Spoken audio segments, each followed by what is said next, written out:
은혜와 평강이 넘치기 원합니다.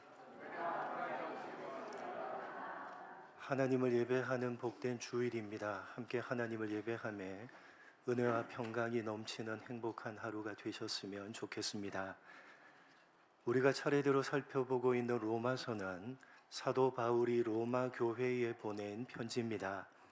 이 로마 교회는 사도 바울과는 직간접적으로 전혀 관련이 없는 교회입니다. 사실 사도 바울은 여러 차례 이 로마 교회를 방문하려고 했지만 그때마다 번번이 사정이 생기면서 단 한 번도 방문하지 못했습니다.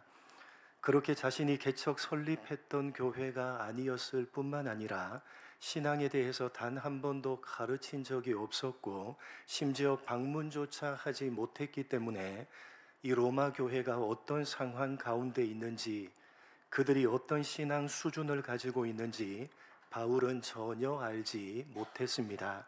그런 까닭에 이 로마서라는 편지를 보낼 때의 사도 바울은 기독교 신앙의 가장 중요한 내용들을 압축하고 요약해서 편지에 적을 수밖에 없었습니다. 왜냐하면 이 로마 교회가 어떤 상황 가운데 있는지를 알았다면 그 상황에 맞는 신앙적인 교훈을 적을 수가 있었을 것이고, 또한 그들이 어떤 신앙 수준을 가지고 있는지를 알았다면 그 신앙 수준에 맞는 신앙적인 교훈을 적었을 것인데 전혀 몰랐기 때문에 사도 바울은 기독교 신앙의 가장 중요한 내용들을 압축하고 요약해서 이 로마서에 적을 수밖에 없었던 것입니다. 그래서 이 로마서는 기독교 신앙을 가지고 있는 우리들에게 너무나도 중요한 말씀입니다. 성경 66권 모두가 똑같이 중요하겠지만 특별히 이 기독교 신앙의 가장 중요한 내용들을 압축 요약하고 있는 내용들이기 때문에 이 로마서를 통해서 우리는 지금 우리가 가지고 있는 기독교 신앙이 가장 중요한 부분에 있어서 바르게 정립되어져 있는지를 확인해 볼 수가 있고 다시 한번 재정립할 수가 있기 때문에 너무나도 중요한 것입니다. 아무쪼록 이 로마서를 차례대로 살펴보는 가운데 지금 여러분이 가지고 있는 기독교 신앙을 스스로 점검해 보시고 다시 한번 바르게 재정립하시기 바랍니다. 여러분, 사도 바울은 로마 교회의 복음을 전하고 싶었습니다. 그래서 여러 번에 걸쳐서 로마 교회를 방문하려고 시도를 했지만 여의치가 않자 이렇게 편지를 적어서 기독교 신앙의 가장 중요한 내용인 복음을 전하고 있는 것입니다. 도대체 바울은 왜 그토록 복음을 전하고 싶었느냐? 5가지 이유들 때문이었는데 그 5가지가 시작되는 가장 근본적인 이유는 하나님의 진노하심 때문이었습니다. 하나님의 진노가 있기 때문에 그 하나님의 진노를 피할 수 있는 유일한 방법인 복음을 전하기를 바울은 그토록 간절하게 소원을 했던 것입니다. 그래서 그 가장 근본적인 이유인 하나님의 진노하심에 대해서 바울은 18절부터 32절까지 길게 설명을 하고 있는데 지난번에 살펴봤듯이 그 하나님의 진노는 그냥 그렇게 살도록 내버려 두시는 것이었습니다. 하나님을 영화롭게 하지 않아도 그냥 그렇게 살도록 내버려 두시는 것입니다. 하나님께 감사하지 않아도 그냥 그렇게 살도록 내버려 두시는 것입니다. 하나님보다 우상을 더 섬기고 우상을 더 경배해도 그냥 그렇게 살다가 죽도록 내버려 두시는 것입니다.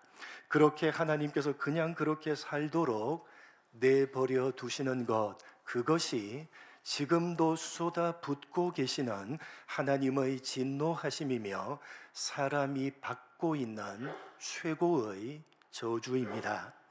오늘 함께 살펴볼 본문의 말씀은 이어지는 내용으로 지금 현재 쏟아붓고 계시는 그 하나님의 진노하심이 구체적으로 이 세상에 어떻게 나타나고 있는지를 열거하고 있는 내용입니다.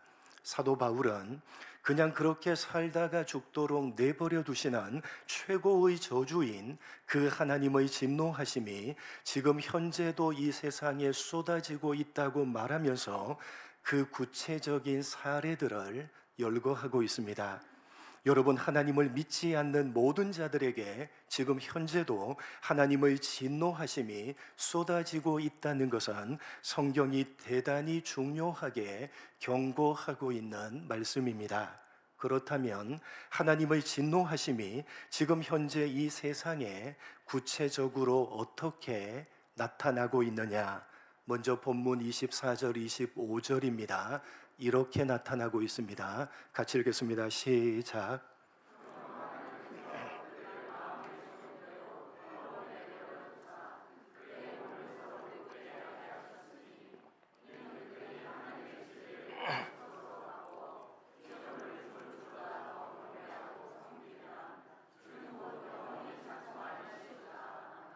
여러분, 하나님의 진노하심이 지금 현재도 이 세상에 쏟아지고 있는데 그 진노하심은 그냥 그렇게 살도록 내버려 두시는 것입니다.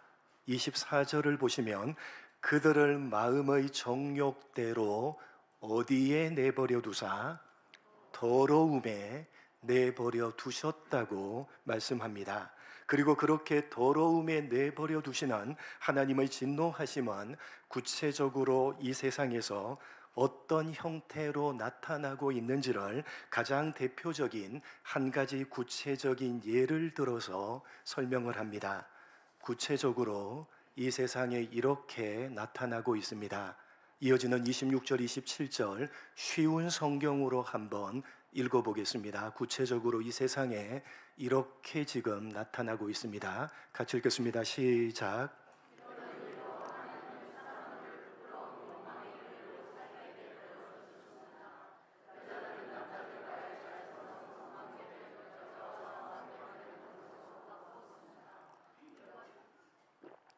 계속 있습니다.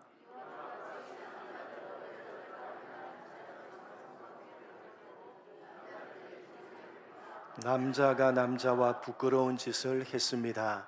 그래서 스스로 그 잘못에 합당한 벌을 받았습니다.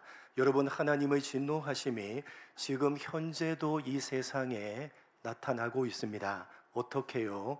사람이 자기 욕심대로 하도록 자기 마음대로 하면서 더럽게 살다가 죽도록 그냥 더러움에 내버려 두시는 것으로 이 세상에 나타나고 있는데, 사도 바울은 그 대표적이고 구체적인 예가 바로 동성 간의 성관계다라고 말씀을 하고 있습니다.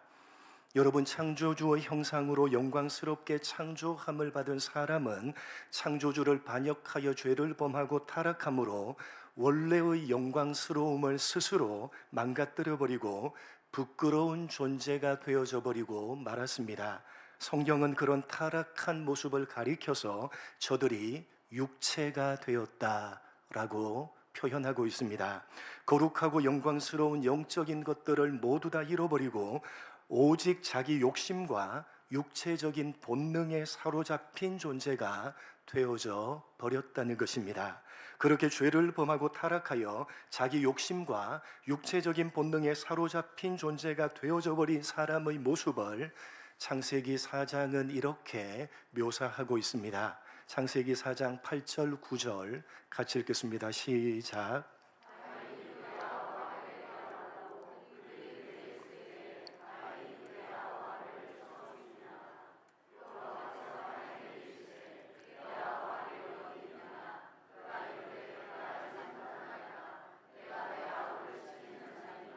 앞에 있는 3장에 사람이 죄를 범하고 타락한 사건이 기록되어져 있고, 이어지는 4장에서는 그렇게 죄를 범하고 타락한 사람이 원래의 영광스러운 모습을 잃어버리고 어떤 모습이 되어져 버렸는지를 기록하고 있습니다.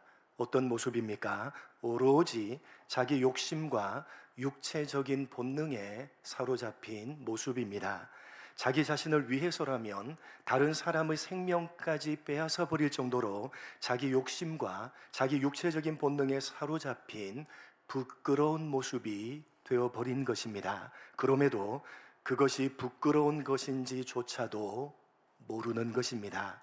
그리고 그렇게 죄를 범하고 타락한 사람은 자기 욕심과 육체적인 본능에 사로잡힌 채 가정을 꾸리고 자녀를 낳으면서 이 세상을 살아가고 있는데, 그 대표적인 모습이 어떤 모습이냐?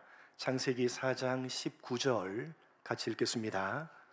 라멕이 두 아내를 맞이하였으니 하나 이름은 아다요 하나 이름은 실라였더라. 23절 24절 같이 읽겠습니다. 시작.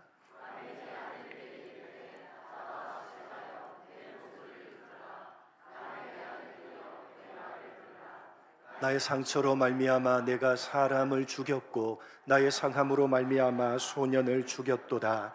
가인을 위하여는 벌이 7배일진데 라멕을 위하여는 벌이 77배이로다 하였더라. 죄를 범하고 타락하여 자기 욕심과 육체적인 본능에 사로잡힌 채 이 세상을 살아가고 있는 사람의 모습을 라멕이라는 사람의 모습으로 설명하고 있습니다. 이 라멕은 하나님을 우습게 생각하는 대단히 교만한 사람입니다. 그는 공개적으로 하나님을 모욕하며 자기를 자랑하는 노래를 부르는데, 그 내용은 한마디로 자기를 건드리면 가만히 두지 않겠다는 내용입니다. 나를 건드리고 나를 모욕하는 자는 그 누구라 할지라도 내가 반드시 죽여버리겠다. 하나님이 가인을 건드리면 7배나 벌을 주겠다고 했지만 누구든지 나를 건드리면 77배나 벌을 받을 것이다. 내가 반드시 그 사람을 죽여버리겠다. 그런 내용으로 공개적으로 노래를 부르는데, 특히 자신의 아내들에게 자랑하면서 노래를 부르는 것입니다. 왜 하필이면 자기 아내들에게 그런 내용의 노래를 자랑하면서 부르는 것이냐? 그 이유는 라멕이 아다와 실라라는 두 명의 아내를 주어 두었다는 점에서 짐작해 볼 수가 있습니다. 무슨 말이냐? 이 라멕은 일부 다처제를 인류 최초로 도입을 한 사람인데, 이것은 죄를 범하고 타락한 사람이 하나님이 제정해 주신 가정을 깨뜨려버리고 자기 욕심과 육체적인 본능에 사로잡혀서 살았다는 것을 보여주고 있는 것인데, 공교롭게도 두 아내의 이름이 아다, 외적인 모습이 예쁘다라는 뜻이고, 실라, 성적인 매력이 있다라는 뜻입니다. 하나님께서 아담과 하와를 짝짝 지어 주시면서 둘이 한 몸을 이루라고 하신 가정을 타락한 사람은 오로지 자기 욕심과 육체적인 본능에 사로잡혀서 예쁘고 성적인 매력이 있다는 이유로 두 아내를 취함으로써 무참하게 깨뜨려 버렸다는 것입니다. 다만 육체가 되어버린 것입니다. 그러면서도 부끄러운 줄도 모르고 그 아내들 앞에서 자기 힘자랑을 하는 것입니다. 거룩하고 영광스러운 모습을 잃어버리고 부끄러운 모습이 되었음에도 부끄러워할 줄도 모르고 오히려 자랑을 하는 것입니다. 여러분, 오늘날도 똑같은 모습입니다. 성적으로 얼마나 문란해졌는지 모릅니다. 여러분, 요즘 젊은 사람들에게 남녀 간의 성적인 관계는 부부 사이에서만 허락되는 것이라고 말하면 구시대 유물에 속한 소위 꼰대가 되어지는 분위기입니다. 남녀가 연애를 하고 사귄다는 것을 성적인 관계를 맺는 것으로 확인하는 것을 당연시하고 있는 시대입니다. 성적인 관계를 맺으면 연애하고 사귀는 사이고, 그렇지 않으면 아직 사귀는 사이가 아니고 썸 타고 있는 사이에 불과하다고 생각을 하고 있는 시대입니다. 마땅히 부끄러워해야 할 것들을 점점 부끄러워하지 않고 있고, 우리 사회는 그런 것들을 수용하고 용납하는 쪽으로 흘러가고 있습니다. 자유와 권리, 인권이라는 이름으로 포장을 해서 부끄러운 것들을 오히려 옹호하면서 당당하게 자랑하도록 만들고 있습니다. 그래서 어느 정도로까지 타락해 버렸느냐. 창세기 19장 4절 5절 같이 읽겠습니다. 시작.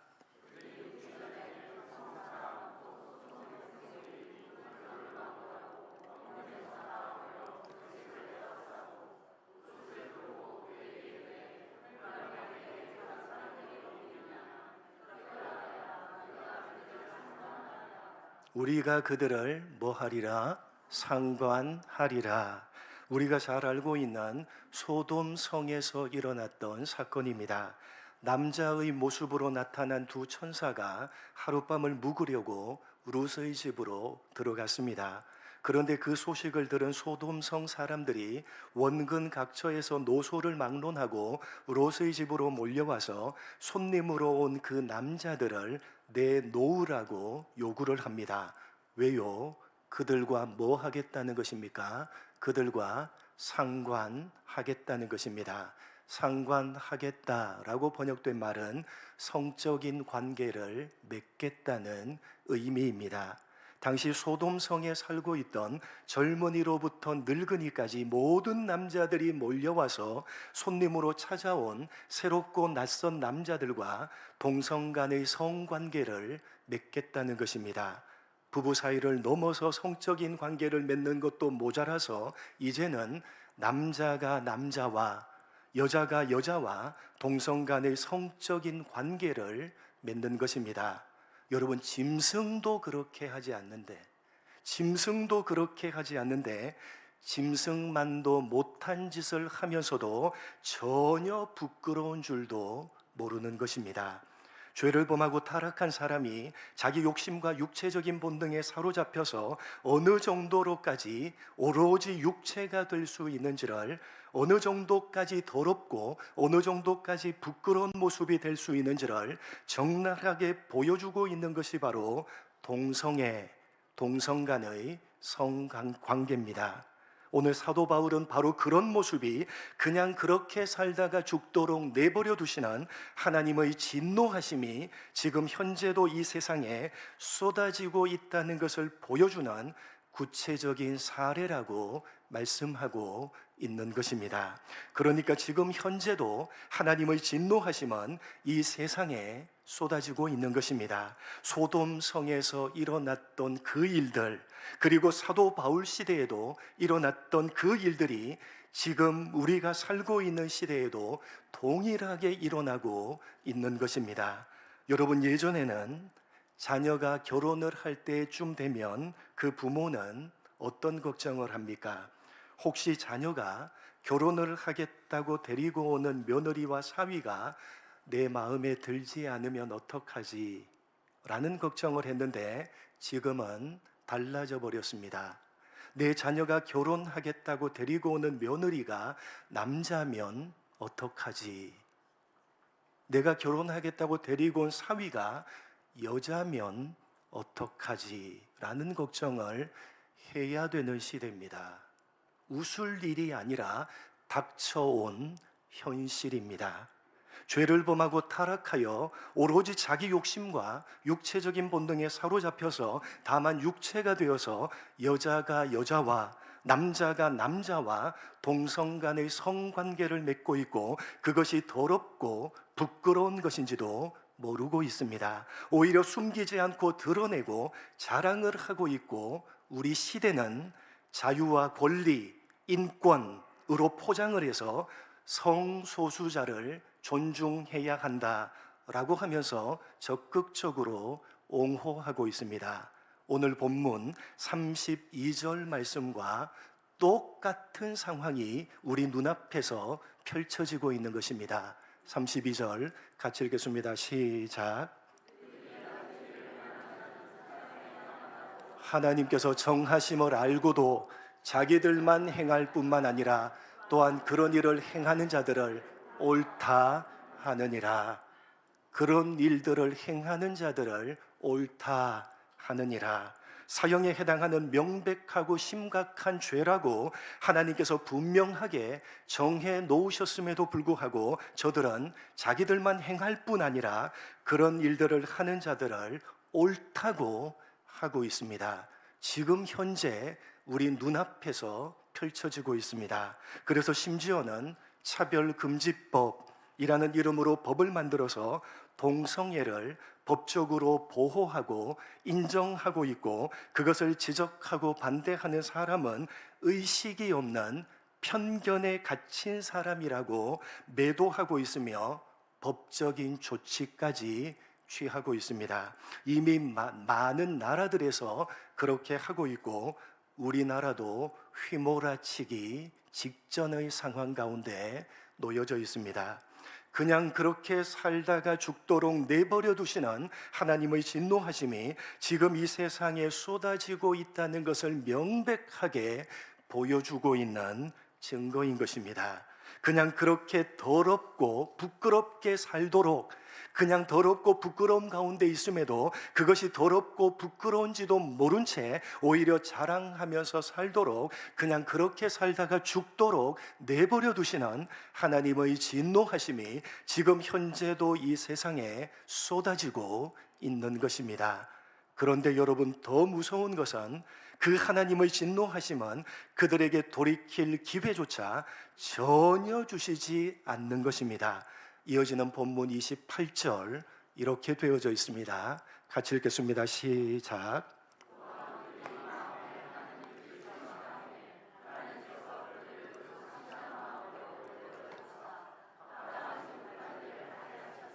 여러분, 하나님의 진노하심은 지금 현재도 이 세상에 쏟아지고 있습니다. 그냥 더럽고 부끄럽게 살다가 죽도록 내버려 두고 계시는데, 그들의 마음에 하나님 두기를 싫어하는 그 상실한 마음을 그냥 그대로 내버려 두시는 것입니다.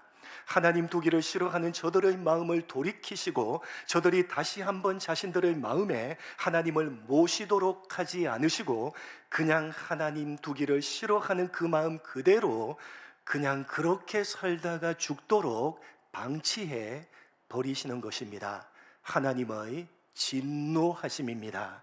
하나님을 믿지도 않고 생각지도 않고 전혀 고려하지도 않은 채, 그렇게 하나님을 잃어버린 채 온갖 더러움과 부끄러움에 뒹굴고 있으면서도 그것이 더럽고 부끄러운 것인지도 모르고 오히려 자랑하면서 살아가고 있음에도 그냥 내버려 두시고 돌이킬 수 있는 기회조차 주지 아니하시는 것으로 하나님께서는 당신의 진노하심을 지금 현재도 이 세상에 쏟아붓고 계시는 것입니다. 그렇게 돌이킬 기회조차 주지 않으시고 하나님 없이 살아가도록 그냥 내버려 두시는 하나님의 진노하심이 쏟아지고 있기 때문에 지금 이 세상에는 불의, 추악, 탐욕, 악의, 시기, 살인, 분쟁, 사기, 악독, 수군수군, 비방, 능욕, 교만, 악을 도모, 부모거역, 우매, 배약, 무정, 무자비와 같은 것들이 판을 치고 있는 것이라고 말씀하고 있는 것입니다. 이 세상이 이렇게 점점 악해져만 가고 있는 까닭은 바로 그냥 그렇게 살다가 죽도록 내버려 두시고 돌이킬 기회조차 주지 않으시는 하나님의 진노하심이 지금 현재 이 세상에 쏟아지고 있기 때문이라고 말씀하시는 것입니다. 여러분, 오늘 말씀을 통해서 우리가 기억해야 되는 것은 하나님의 심판은 먼 미래가 아니라 이미 이 세상 가운데 행해지고 있다는 사실입니다. 하나님의 진노하심은 이미 타락한 이후로부터 줄곧 이 세상에 쏟아지고 있었고 지금 현재도 이 세상에 쏟아지고 있다는 사실입니다. 다시 말해서 하나님 없이 살아가고 있는 저들은 이미 진노하심을 쏟아붓고 계시는 하나님의 심판을 받고 있는 것이고, 하나님을 모시고 살아가고 있는 우리들은 이미 그 보상을 받고 있다는 사실입니다. 그런데 문제는 우리가 너무나도 어리석게도 보상을 보상으로, 심판을 심판으로 분별해 내지 못하고 있는 것입니다. 누가요? 예수를 믿고 하나님을 모시고 살아가고 있는 우리들이 그것을 분별해 내지 못하고 있는 것입니다. 분별해내지 못하기 때문에 우리는 세상을 부러워하고 있고 세상을 따라가고 있고 우리가 가진 신앙을 불평하며 의심하고 있는 것입니다. 여러분, 그 마음에 하나님을 잃어버리고 하나님 없이 더러워도 더러운 줄을 모르고 부끄러워도 부끄러운 줄을 모르고 살아가는 그런 사람들을 부러워하지 마시기 바랍니다. 그냥 그렇게 살다가 죽도록 내버려 두시는 하나님의 진노하심이 쏟아지고 있는데도 전혀 모른 채 돌이킬 기회조차 주어지지 않은 채 그렇게 살아가고 있는 그런 사람들을 더 이상 부러워하지 마시기 바랍니다. 여러분, 진흙탕 속에서 분탕질을 하면 재미는 있을런지는 몰라도 그 재미에 빠져서 진흙으로 온몸이 더러워지는 줄은 모르는 법입니다. 여러분, 진흙탕 속에서 분탕질을 하면 재미는 있을런지는 몰라도 그 재미에 빠져서 진흙으로 온몸이 더러워지는 줄을 모르는 법입니다. 그럼에도 이제 진흙탕 속에서 그만 놀고 더러워진 몸을 씻으라고 누구 하나 잔소리를 해주는 사람, 누구 하나 간섭하는 사람, 누구 하나 그 진흙탕 속에서 손을 잡고 데리고 나오는 사람 없이 그냥 그렇게 진흙탕 속에서 놀다가 죽도록 내버려 두는 사람은 참으로 불행하고 불행한 사람일 것입니다. 이제 그만 놀라고 이제 그만 씻으라고 간섭하고 잔소리를 하며 손을 잡고 끌어주는 사람이 있다는 것은 얼마나 큰 복인지 철부지일 때는 잘 모르지만 철이 나면 깨닫고 아는 법 아닙니까? 무엇이 복인지, 무엇이 심판이요 저주인지를 여러분 분별해 내시기 바랍니다. 철부지처럼 그것도 하나 분별하지 못하고 그렇게 살아가지는 마시기 바랍니다. 일전에 했던 예를 하나 드는 것으로 설교를 마무리하겠습니다. 제가 어렸을 때 톰 소여의 모험이라는 TV 만화 영화가 있었습니다. 주인공인 톰은 누구와 함께 살죠? 폴리라는 숙모와 함께 한 집에서 살았고 가장 친한 친구인 허크는 나무 위에 있는 오두막집에서 혼자 살았습니다. 여러분, 앞에 나오는 저 친구가 톰, 그리고 그 뒤에 있는 친구가 누구죠? 허크. 저 뒤에 여자아이는 톰이 좋아했던 베키라는 여자아이입니다. 톰 소여의 몸 기억나십니까? 기억나시는 분은 조금 연식이 되신 분들입니다. 제가 어렸을 때 절찬리에 TV에서 방영했던 만화 영화입니다. 주인공인 톰은 허크를 그렇게 부러워했습니다. 왜냐하면 자기는 엄격한 폴리 숙모가 사사건건 잔소리를 하고 간섭을 하는데 허크는 어떻습니까? 허크는 나무 위 오두막에서 혼자 살았기 때문에 잔소리를 하는 사람도 간섭을 하는 사람도 아무도 없었기 때문에 톰은 그렇게 허크를 부러워했습니다.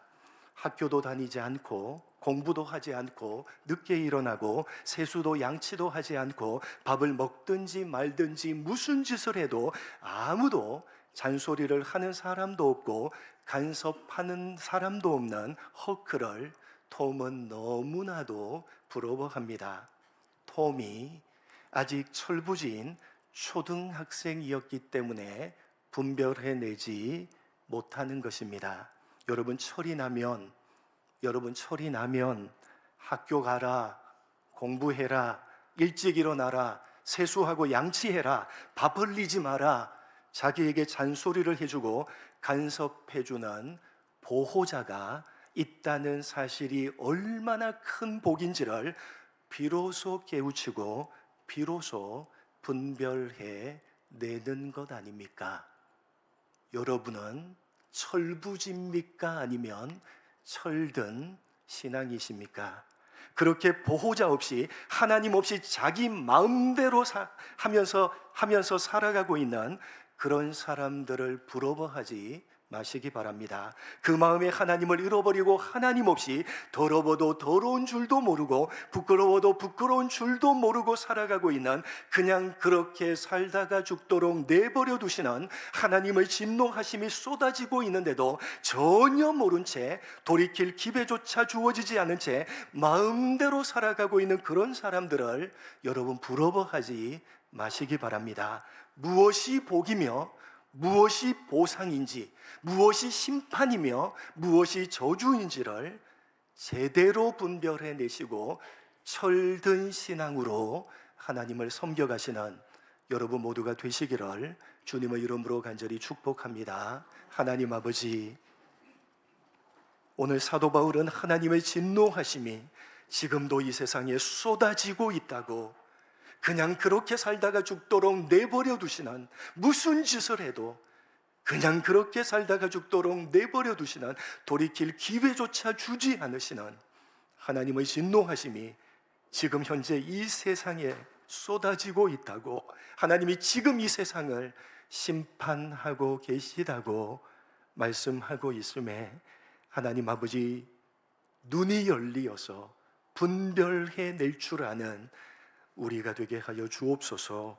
무엇이 복이며 무엇이 보상이며 무엇이 심판이요 무엇이 저주인지를 제대로 분별해 내는 철든 신앙으로 하나님을 섬겨가는 우리 모두가 될 수 있도록 은혜 베풀어 주옵소서. 감사하오며 예수님의 이름으로 기도드립니다.